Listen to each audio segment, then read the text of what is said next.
देख रहे हैं केकेडी न्यूज। वक्त हो चला है रिपोर्टर्स बुलेटिन का, लेकिन उससे पहले नजर डालेंगे 25 बड़ी खबरों पर।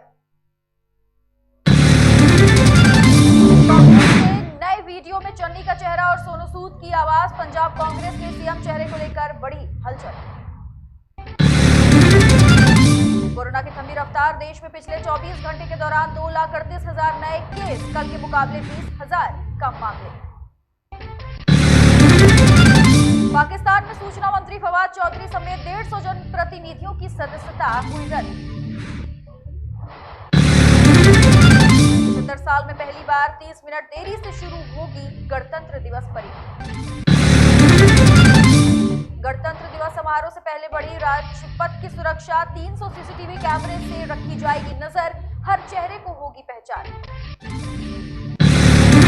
पंजाब में ईडी की बड़ी कार्रवाई, सीएम चन्नी के करीबी रिश्तेदार समेत 10 जगहों पर की छापेमारी। यूपी में गठबंधन सीटों का बीजेपी आज कर सकती है ऐलान, कल देर रात तक सीट शेयरिंग पर हुआ था मंथन। भगवंत मान, पंजाब में आम आदमी का चेहरा, 22 लाख से ज्यादा लोगों ने दी अपनी राय। पीएम मोदी पर विवादित बयान के बाद बड़ी कांग्रेस नेता नाना पटोले की मुश्किलें, नागपुर में शिकायत दर्ज, बढ़ाई गई घर की सुरक्षा। अभिनेता दिलीप ने अपने खिलाफ मीडिया रिपोर्टिंग पर रोक लगाने के लिए किया हाईकोर्ट का रुख। लखीमपुर खीरी कांड में आ गया नया मोड़, आरोपी आशीष मिश्रा की जमानत याचिका पर इलाहाबाद हाईकोर्ट में हो सकती है आज सुनवाई। पंजाब में रविदास जयंती के चलते आगे बढ़ी मतदान की तारीख, अब 14 फरवरी की जगह 20 फरवरी को होगा मतदान। पंजाब में आम आदमी पार्टी से इस्तीफा देकर कांग्रेस में शामिल हुए आशु बांगड़, आप पर लगाया महंगी कैंपेन के लिए दबाव बनाने का आरोप। अखिलेश यादव ने लिया अन्य संकल्प, कहा किसानों के भुगतान के लिए बनाया जाएगा अलग फंड, मुफ्त बिजली देने का भी ऐलान। यूपी विधानसभा चुनाव के लिए एआईएमआईएम के उम्मीदवारों की दूसरी लिस्ट जारी, इंतजार अंसारी को मुजफ्फरनगर सदर से टिकट। चुनाव से पहले कांग्रेस को बड़ा झटका, उत्तराखंड महिला कांग्रेस की अध्यक्ष सरिता आर्य बीजेपी में हुई शामिल, नैनीताल से लड़ने वाली थी चुनाव। हत्या के आरोप में बीजेपी विधायक की गिरफ्तारी टली, बॉम्बे हाईकोर्ट ने 27 जनवरी तक लगाई गिरफ्तारी पर रोक। दिल्ली में आज भी जारी रहेगी यूपी बीजेपी के कोर ग्रुप की बैठक, उम्मीदवारों के नाम पर होगा मंथन। बीजेपी से निकाले गए उत्तराखंड के पूर्व मंत्री हरक सिंह रावत आज कांग्रेस में हो सकते हैं शामिल। कांग्रेस महासचिव प्रियंका गांधी आज सोशल मीडिया के जरिए रहेंगी लाइव, कार्यक्रम का नाम प्रियंका के साथ लाइव। गोवा में आज शिवसेना और एनसीपी के बीच गठबंधन का होगा ऐलान, कांग्रेस अकेले ही लड़ेगी चुनाव। बच्चों के कोरोना वैक्सीनेशन में मुंबई पीछे, अब तक सिर्फ 16% बच्चों को लगी कोरोना वैक्सीन की पहली डोज। बच्चों के वैक्सीनेशन पर राहत की खबर, मार्च से 12 से 14 साल के बच्चों को लग सकती है कोरोना की वैक्सीन। उड़ीसा के भुवनेश्वर एम्स में 250 डॉक्टर्स और medical staff corona positive, OPD सेवा बंद करने का लिया गया फैसला।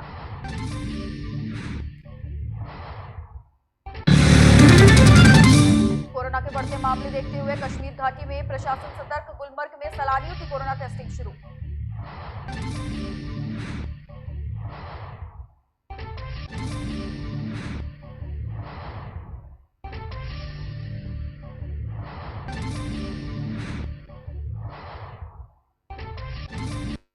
अब आगे बढ़ेंगे खबरों की ओर। सीतापुर में नवीन चौक स्थित विद्यालय परिसर में कोविड नियमों का पालन करते हुए मंडल अध्यक्ष रतीश द्विवेदी की अध्यक्षता में बैठक की गई, जिसमें कोविड से संबंधित जरूरी बातें बताई गई।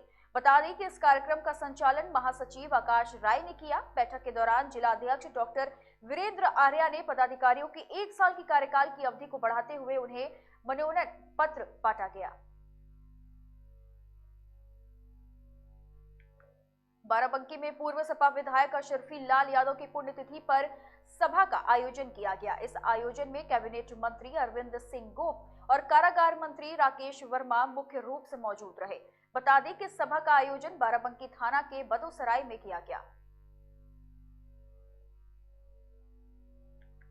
आगरा में कुएं में गिरे सांड का रेस्क्यू करने जा रही पुलिस रेस्क्यू एम्बुलेंस पलटने से बाल बाल बची। बता दें कि रेस्क्यू एम्बुलेंस में सवार आधा दर्जन पुलिसकर्मी घायल हो गए, जिसके बाद घायल पुलिसकर्मियों का सामुदायिक स्वास्थ्य केंद्र फतेहाबाद में इलाज चल रहा है। ये पूरा मामला थाना फतेहाबाद क्षेत्र के मार्ग का है। लखीमपुर खीरी के कोतवाली पलिया के घर में अज्ञात कारणों से सुबह अचानक आग लग गई। बता दें कि आग लगने से लगभग 20,000 रुपए का नुकसान भी हो गया। आग किन कारणों से लगी, अभी तक इसका कुछ पता नहीं चल सका है।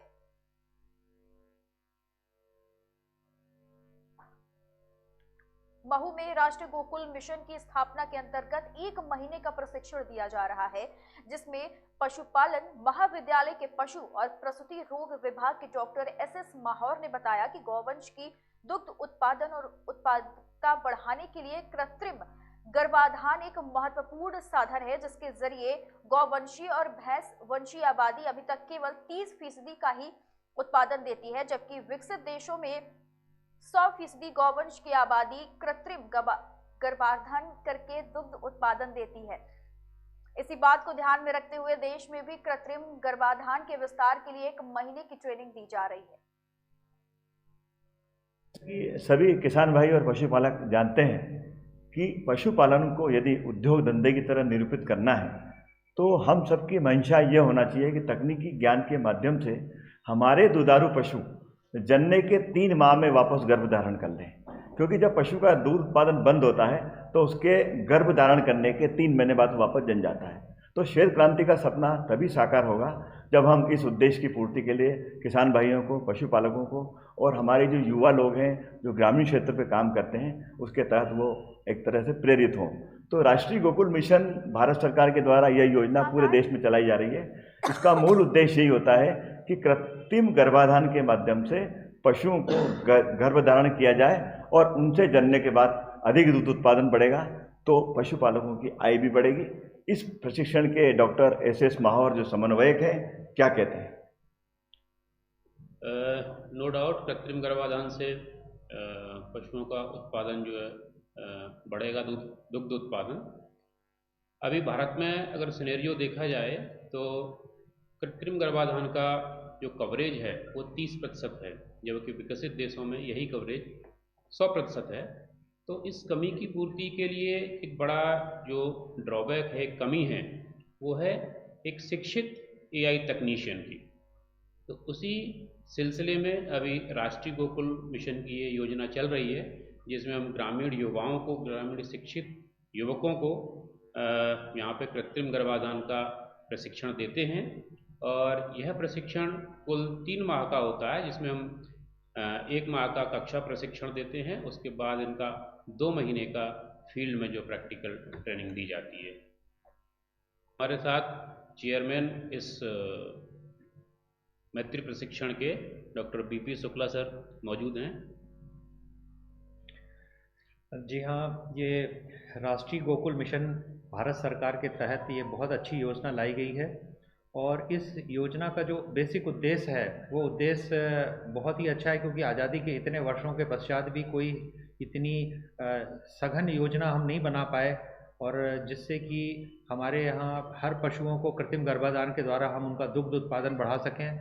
जैसा कि सभी जानते हैं कि जो हमारी देसी गाय है, जो देसी नस्ल की गाय है, उनका दूध उत्पादन कम होता है। विश्व में हमारे पास सबसे ज़्यादा पशु संख्या है भारत में, पर दुग्ध उत्पादन पर व्यक्ति अगर हम देखें तो दूध की जो उपलब्धता है वो बहुत कम है। और ये तभी दूर हो सकती है जब हमारे सारे पशुधन जो है ये उन्नत नस्ल के सीमेन से अगर ये गर्भ धारण करें, अच्छे गौवंश उत्पादित हों तो दूध उत्पादन भी बढ़ेगा। और साथ ही ये मौरानीपुर विधानसभा से पूर्व समाजवादी पार्टी के प्रत्याशी डॉक्टर रश्मि आर्य ने लखनऊ में पार्टी के डिप्टी सीएम केशव प्रसाद मौर्य के हाथों से भाजपा की सदस्यता ली, जिसके बाद से डॉक्टर रश्मि आर्य के समर्थकों में काफी उत्साह नजर आ रहा है। बता दें कि प्रेस वार्ता के दौरान उन्होंने कहा कि समाजवादी पार्टी की गलत नीतियों के कारण मैंने पार्टी को छोड़ा है। आपसे जानना चाहेंगे कि अभी 2 दिन तक समाजवादी पार्टी से आपका प्रचार चलता रहा, लेकिन अचानक ऐसा क्या हुआ कि आपको भारतीय जनता पार्टी ज्वाइन करनी पड़ी? देखिए, चूंकि देश के प्रधानमंत्री माननीय नरेंद्र मोदी जी की नीतियां इतनी शानदार हैं कि जिससे प्रभावित होकर हमने बीजेपी ज्वाइन किया है, क्योंकि इनकी नीतियों का लाभ सीधे सीधे उन गरीब वर्ग को जा रहा है जो इसके लिए जो नीड है, मतलब जिनको ज़रूरत है। क्योंकि बाकी जो पार्टियां रहती हैं, निश्चित उनकी नीतियां ठीक है, लेकिन वो नीतियों का लाभ सीधे उन लाभार्थी के पास नहीं पहुंच पा रहा है। जी, तो क्या ये भी माना जा सकता है कि समाजवादी पार्टी में आपके टिकट न मिलने की ज़्यादा चांसेस थे, या जिस तरीके से चर्चाओं में तो आप थे ही, लेकिन टिकट न मिलने के कारण भी यही है कि पार्टी बदलना? क्या कहा आपने? समाजवादी पार्टी में जिस तरीके से आप प्रबल दावेदार थे प्रत्याशी के रूप में, तो क्या वहाँ पे ये भी कयास लगाया जाए थी कि दूसरे प्रत्याशी की दावेदारी से आपका टिकट कटने के चांस थे, इसलिए पार्टी बदली? देखिए, क्योंकि जिले में जो राजनीति चल रही थी वो थोड़ी ठीक नहीं थी। पूरे 5 साल लगातार मैंने अपनी पार्टी के लिए काम किया था। कुछ उनको शायद समझ में नहीं आ रहा था कि पार्टी के लिए वफादार कौन है और कौन नहीं, जिसकी वजह से मुझे बीजेपी ज्वाइन करनी पड़ी। हम आपसे ये जानना चाहते हैं, जिस तरीके से समाजवादी पार्टी मऊरानीपुर में अगर पहचान समाजवादी की पार्टी की है तो वो आपके परिवार से और आप लोगों की वजह से समाजवादी पार्टी की पहचान बनाई थी, लेकिन अचानक ऐसा क्या कारण हुआ, किस पार्टी की किन नीतियों से आपको विरोध करके भाजपा ज्वाइन करनी पड़ी? नीतियों का विरोध नहीं कहेंगे, लेकिन ये कहेंगे कि हमारे परिवार ने हमेशा से ही गरीब, असहाय और निचले वर्ग के लोगों का हमेशा सहयोग किया है, और हम ये चाहते हैं कि ये जो सहयोग हम करते आए हैं निश्चित ये आगे बरकरार रहे। इसलिए हमने भारतीय जनता पार्टी ज्वाइन किया है, क्योंकि इनकी नीतियाँ अच्छी हैं। इससे प्रभावित होकर हमने ये भारतीय जनता पार्टी ज्वाइन की है। हम ये चाहते हैं। आपका टिकट कंफर्म हो गया क्या? नहीं, हमने सिर्फ ज्वाइन किया है, हमने कंफर्म की बात अभी कही नहीं है। जिसका भी कंफर्म होगा, जो ऊपर से आदेश होगा, हम वही करेंगे। मैम, समाजवादी पार्टी में ऐसी क्या समस्या थी कि आपको भारतीय जनता पार्टी में आना पड़ा? क्या मुख्य क्या बातें रही उसमें आने की? टिकट ना मिलना, या यहाँ के जो कुछ 2-4 लोग हैं पार्टी से जुड़ी उनकी वजह से, या तिलक चंद जी के यहाँ मऊरानीपुर में डेरा डालने से? देखिए, जब टिकट किसी का क्लियर नहीं हुआ तो क्षेत्र में कभी किसी को ये नहीं कहना चाहिए कि मेरा क्लियर हो गया। आज मैं बीजेपी ज्वाइन की हूँ, लेकिन मैं खुद कह रही हूँ आपसे कि मेरा अभी टिकट क्लियर नहीं हुआ है। पार्टी जो आदेश करेगी वो हम करेंगे, लेकिन तिलक चंद अहिरवार। लोकतंत्र के महापर्व में दिव्यांग मतदाताओं की 100% भागीदारी सुनिश्चित करने को लेकर मकनपुर गांव में बाल विकास परियोजना सीडीपीओ आराधना के नेतृत्व में स्वीप कार्यक्रम के चलते दिव्यांग मतदाताओं को मतदान के प्रति जागरूक किया गया। बता दें कि इस अवसर पर सीडीपीओ ने वीवीपैट मशीन के साथ साथ ईवीएम से सफलतापूर्वक मतदान करने की पूरी प्रक्रिया की सारी जानकारी दी, और इसके साथ ही साथ उन्होंने पोस्टर, बैनर और मतदाता जागरूकता नारे के माध्यम से सभी दिव्यांगजनों को 27 फरवरी को मतदान करने के लिए अपील भी की। वो यहाँ के लोगों को जागरूक करना कि वो मास्क और सैनिटाइज़र का प्रयोग करें, और साथ ही अगर जो कुछ लोग बाहर से आ रहे हैं तो उनको भी कुछ दिन के लिए वो आइसोलेशन में रहें, 7 दिन के घर पे रहें, और जो लोकल वहाँ पे जो भी फैसिलिटीज़ हैं उनके पास उसका सेवन करें। इसलिए हम MOIC से भी सलाह लेने की बात कर रहे हैं कि उनको ये सुविधाएँ दी जाएँ। ये क्षेत्र में जा करके लोगों से बताते हैं ये चीज़। हाँ, तो आपकी बात को एक्सेप्ट करते हैं नहीं? हाँ, मोस्टली जो यहाँ पे यंग स्टार्ट से जो एक युवा आबादी है तो उन लोगों के द्वारा तो इस बात को कंसीडर किया जाता है, लेकिन अभी भी जागरूकता की कमी है कि जैसे मास्क लगाना, उन्हें ऐसा लगता है कि अगर आप बाहर से आएंगे तो आपके लिए कंपल्सरी, हमारे लिए नहीं। तो अभी भी इसको थोड़ी सी जागरूकता बढ़ाए जाने की जरूरत है, क्योंकि खतरा सबके लिए है। जिन लोगों के वैक्सीन नहीं लगी हुई हैं, क्या उन लोगों को क्या जागरूक कर रही हैं? हाँ, वैक्सीनेशन के लिए हमें ये बताया जा रहा है कि अगर कुछ लोगों की फर्स्ट डोज लग चुकी है और सेकेंड डोज ड्यू रह गई है, उनके 84 डेज पूरा हुए फिर भी उन लोगों ने नहीं लगवाया, तो अभी तेजवापुर में, मकनपुर में, छिंदरौली में जाकर उन्हें बुलवाया जा रहा है आंगनबाड़ी वर्कर्स और सहायिकाओं के द्वारा, जिससे कि वो अपने डोज को। लखीमपुर खीरी में चुनाव को देखते हुए रूट मार्च किया गया, जिसमें अर्धसैनिक बल और प्रभारी निरीक्षक के साथ पूरा फोर्स तैनात रहा।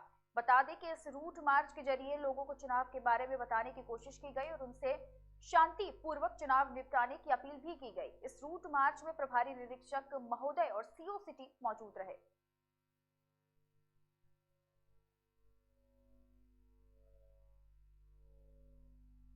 इन्हीं खबरों के साथ इस बुलेटिन में फिलहाल इतना ही। आगे की तमाम खबरों को देखने के लिए आप बने रहें KKD न्यूज के साथ।